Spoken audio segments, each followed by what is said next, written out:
Fight Fuel MMA is coming at you, and we're coming at you with coverage of 3 gigantic fights taking place the end of 2020, beginning of 2021. We've got Khamzat Chimaev versus Leon Edwards. We've got Conor McGregor versus Dustin Poirier, and we've got Israel Adesanya moving up to fight Jan Blachowicz at light heavyweight. Let's go!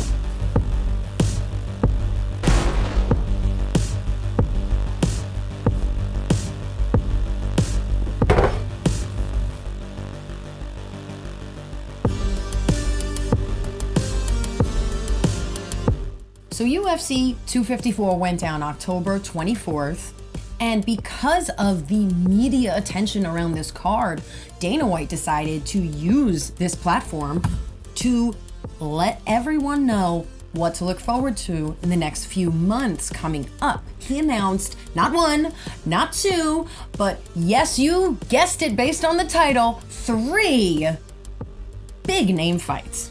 Yeah, I mean, there were a lot of eyes on 254, and immediately prior to 254, McGregor was tweeting. Adesanya was tweeting. Oh, yeah. I mean, Khamzat Chimaev was surging, and all of these guys kind of latched on to the attention around 254.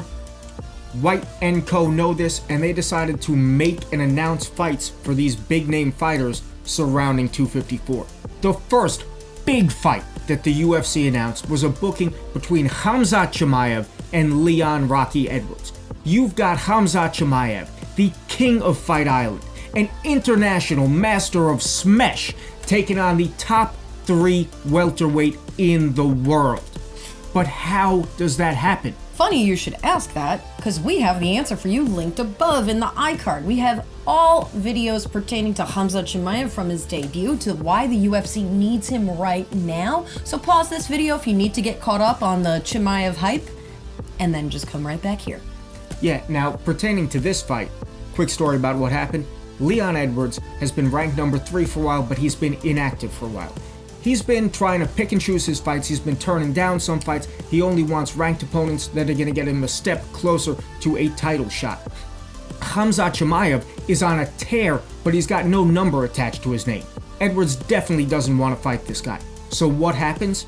The UFC needs to get Chimaev a ranked opponent. They need to show that he's more than a smasher of tomato cans, that he could hang with the best in the division.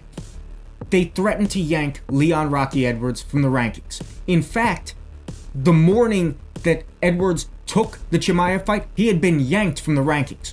The UFC said, you want to play hardball with us? You want to pick and choose your matchups?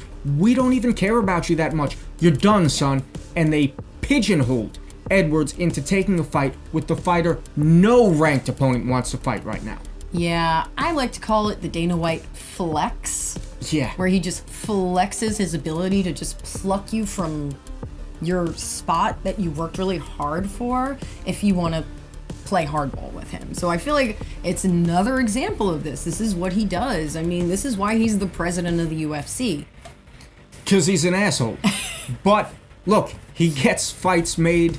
I'm glad this fight was made, because I do think Chimaev should have gotten a top 10 fighter. I'm really surprised he's getting to fight the number 3 welterweight. Yeah. But we're going to find out real quick if Chimaev can live up to his own hype. Yeah, Leon Edwards is on an 8-fight win streak or something like that. Chimaev is undefeated. This will be very, very telling. I mean, he went from fighting 3 guys in the UFC, unranked, pretty much unknown. Mearshart was a little bit of a name. Coming off of a knockout loss, though. So he's really taking a few steps up the ladder, and we're just hoping that he can just climb it no problem. Yeah, if Chimaev wins this fight, people are going to be talking about giving him a title shot. Now, there's another fighter I remember that got a title shot after 4 fights in the UFC, was Dan the Outlaw Hardy. He came into the UFC and smoked his first 4 opponents. He had the look, people were behind him, and they fed him to GSP, and he got dominated. Is something like that going to happen to Chimaev? I don't know. I do see a lot of resemblance, not so much in the way of like how much of a GOAT GSP is, but GSP's fighting style I find to be very similar to Leon Edwards. Edwards fights to win fights. You can see it in his performance against Cowboy Cerrone, where he kind of knew he had the fight in the bag and he wanted to coast the last 2 rounds. You can see it in his performance against Gunnar Nelson, where at the end of that fight, Nelson had him mounted. He wasn't hurt, but he was in trouble, and Edwards chose to hold it out, tie him up. He didn't try to get out. He didn't try to make a statement and get back to his feet. He just said, I got this fight and I'm in the bag. I'm going to hold on. Yeah, so I think that and his wanting to pick and choose his opponents is quite the reason why Dana White decided to pick him in particular. Not so much as where he was in the rankings. I'm sure Dana White would have rather maybe picked somebody more towards the bottom of the top 10. That would make more sense, but I feel like he's just trying to make a statement and doing his Dana White flex on Leon Edwards. So you go against the boss, you got to pay the cost. So we're going to find out if Leon Edwards has to pay the piper or if he can prove he's where he is for a reason.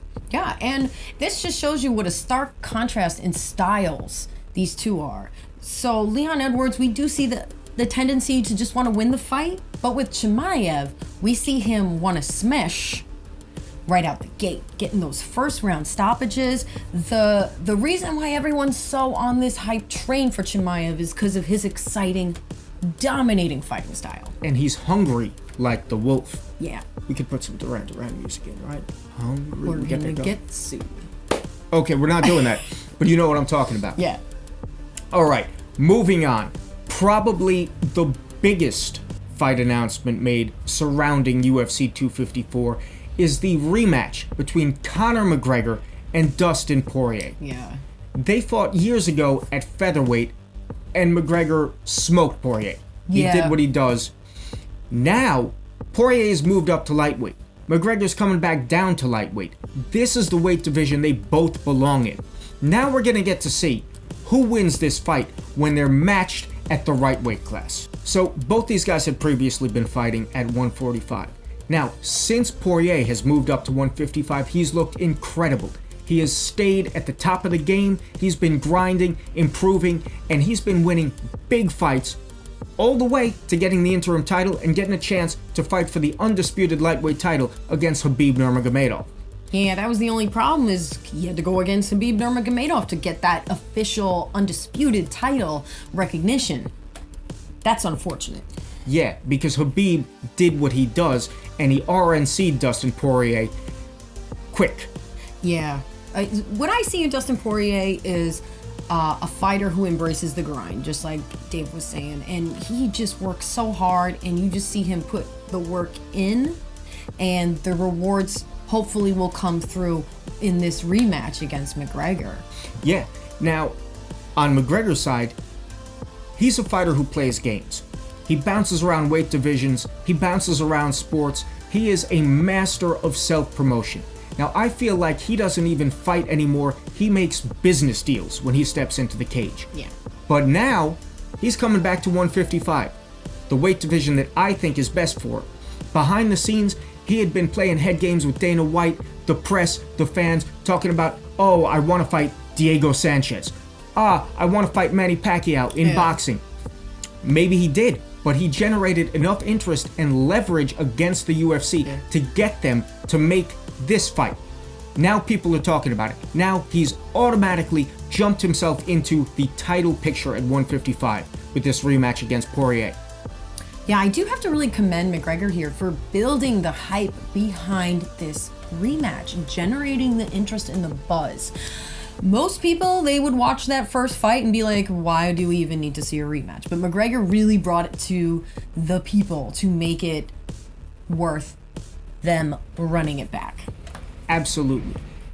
His online activity, the drama between him and White, the drama between him and Khabib, these are all tied in to this Dustin Poirier rematch. People are watching this fight more to see where it puts McGregor than to see who wins the fight. That's what he's a master of, marketing. And hitting people with the left. Which way is it going to go? I don't know. Personally, I'd like to see Dustin Poirier win this fight and cash out. Yep, I agree. I want to see... His story reminds me a lot of Bisping and how Bisping was able to get the title towards the end of his career. Not to say that Dustin Poirier is towards the end of his career or anything like that. I find that he's the best he's ever been, but I'd like to see him get that final payday, working so hard, always staying in the grind. Similar to Bisping's kind of fairy tale ending to his career before he took those other fights after he lost the title, but that's another story. But yeah, I kind of want to see some redemption for him. Absolutely. It's a chance for Poirier to make it right. It's a chance for McGregor to get into the lightweight mix. And it's a chance for the fans to see what I think is going to be a really good fight. The third major fight announcement that came out around the time of UFC 254 was a fight booked between Israel Adesanya and Jan Blachowicz at light heavyweight. This has so many implications attached to the outcome of this fight. Yeah, no one can stay in their own weight class. Thanks a lot, Chimaev. I feel like you kind of started this trend. Everybody wants to be a champ. From McGregor. Maybe McGregor started it. But, or BJ Penn, Frankie Edgar, I don't know. Dude, everybody now wants a championship in 2 divisions. You can't just be champ in your division anymore. It's not enough. Now you gotta go up. Yeah. You gotta go down. You gotta have multiple belts. You gotta be one wearing over this shoulder, one on the other, one around your waist. You tie one around your ankle. You got 3 in the air like this. I don't know how you can fit 3 in the air. It's kinda nuts. Yeah, it is. Nonetheless, Israel Adesanya is moving up to light heavyweight to try to get that second strap. I don't like this idea. I want to see Adesanya not fight Blachowicz because the Polish power. All right, so you're not liking the idea so much because you're worried that Blachowicz is going to knock Adesanya's block off. Or choke him the F out. I think more likely he would take him down, drag him down, maul him, and strangle him. I'm really worried about that. A lot's been made about the weight. Now, Adesanya has fought at light heavyweight before, and I believe in kickboxing, also he's fought at heavyweight before. So it's not something completely unfamiliar to him. True. But Adesanya makes 185 real easy. Jan Blachowicz is never going to make 185. He would have to cut a limb off. That is a genuine, solid light heavyweight. Yeah. The size difference is going to be a big factor. On the feet, I think Adesanya's better. I think he's the much more technical striker with a bigger arsenal. To be able to knock him out, I don't know. To be able to take a 5-round decision if he could keep it on the feet, absolutely. Yeah. But what's the likelihood that Adesanya is going to be able to keep this big guy off him? A big guy who's a black belt, who knows that his best chance to win is on the ground for 5 rounds. I don't know how likely it is. I don't know. I don't want to say I don't have faith in Adesanya. I really believe that he is one of the greatest mixed martial artists that we have right now. And I think he has a big, beautiful future ahead for him, even if he loses to Blachowicz. He's still going to be great. He's a star. It's just, this is such a bad matchup for him. It is, but there's a lot of reward to be gained from this matchup. Look, who's Adesanya been talking about fighting for the recent past? Jon Jones. Now, there you go. Everybody's saying, oh, but Jones is moving to heavyweight now. Yeah, and I want him to move to heavyweight, but is he there yet? He hasn't fought at heavyweight yet, and he's been jawing at Adesanya on Twitter too. They're going back and forth. What they're doing is building hype for a fight that might happen in the pretty near future. Yeah, but the fact that the middleman right here is Jan Blachowicz, that's a tall order. I agree. It's not a walkover fight. Now, if Adesanya loses this fight, does he ever fight Jon Jones at light heavyweight? He's talked about going to heavyweight to fight Jones, which I think would be crazy. Probably not. But if he wins this fight, does Jon Jones come back down and reclaim that light heavyweight title that he's had wrapped around his waist on and off and on and off, never losing it but getting it stripped or relinquishing for the past 10 years?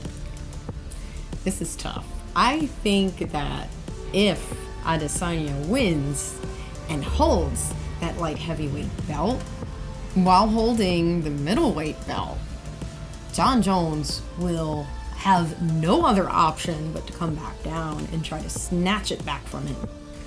I would agree, because Jon Jones is motivated by this tremendous ego that he has. You saw what it was after Khabib won at UFC 254 and people were saying now Khabib's the GOAT.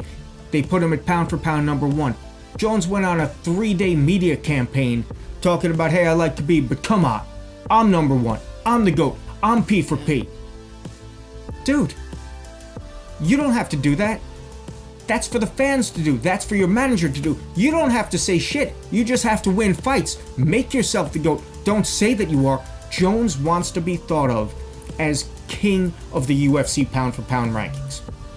If Adesanya wins at light heavyweight, I guarantee you Jones is compelled to come back down and try to take that away from him. Yeah, I think that he's going to try and get that heavyweight title in the meantime because his sense of self is pretty high. So he feels like he'll be able to get that heavyweight belt, get that real fast, have a quick cup of coffee at heavyweight, come back down and say, Izzy, give that back. You think he's going to make him wait? You don't think he would jump in for a chance immediately?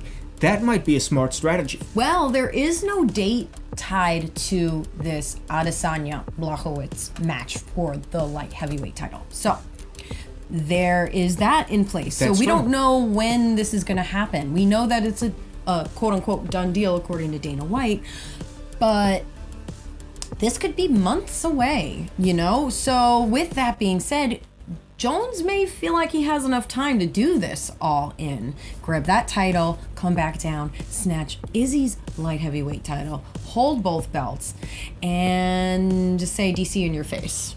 Yeah, and Khabib in your face. Khabib in your face. Yeah, that's a fair point. Now, here's the thing. I'm thinking that this Blachowicz-Adesanya fight happens sometime in the first quarter of 2021. I'm thinking Stipe is booked to fight Ngannou. So... Oh, okay. Is there a date for that? I don't know if there's a date, but we'll he's put booked it to up fight. if... Yeah. Here's the thing. If Jones could get the winner of Stipe Ngannou, who would be the heavyweight champion at that point, take that heavyweight title, hold it up, and say, Izzy, you want to go for a third? Come up to heavyweight. Or, Izzy, I'm going to lay this down. I'm going to take care of some business at 205 real quick. That could be something I see him doing. I don't know. It would have more pathos if he did make Izzy wait until he had that heavyweight title. Yeah, I mean, I feel like he has, like I said, that grand sense of self. Like, why would he play to what Izzy's doing? No, he sets the rules. He creates the rules. He's the pound for pound best, right? So why is he going to play along to what Izzy wants? No, he's going to create his own path. He wants that heavyweight title. He's going to get that heavyweight title according to himself. Is he going to beat Stipe or Ngannou depending on who wins that match? If they do it in that order? I don't know. I don't think he beats Stipe. I think he could beat Ngannou. But you know what this reminds me of? You ever see American Psycho? There's a scene where Bateman and his co-workers are all comparing business cards. And it's a dick sizing competition. And Bateman comes in 2 out of 4 and he freaks out and he's trying to think about stabbing somebody. He's losing his mind. Jon Jones can't let anybody have a bigger dick than him.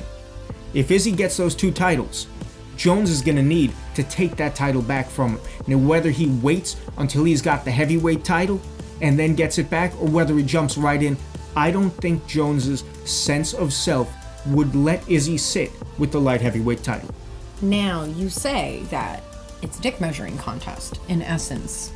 But is it possibly a tit measuring contest? Is Jon Jones upset because Izzy's got a bigger titty than him? Izzy definitely has a bigger titty than Jon Jones. You can check out our video on the Gynogate situation of 2020. We're going to link that above. I don't think Jones is upset about that. I think he was actually throwing shade at Izzy for having a titty. Yeah, which Izzy is still saying he's going to the doctor to see what's up because it is not steroid related. So we really hope it isn't. Jon Jones also said that all of his failed drug tests were from like tainted supplements. They all do, but yeah, either way, watch the Gynogate video, it's funny. Yeah. These are the 3 major matchups that have been announced directly before or directly after UFC 254.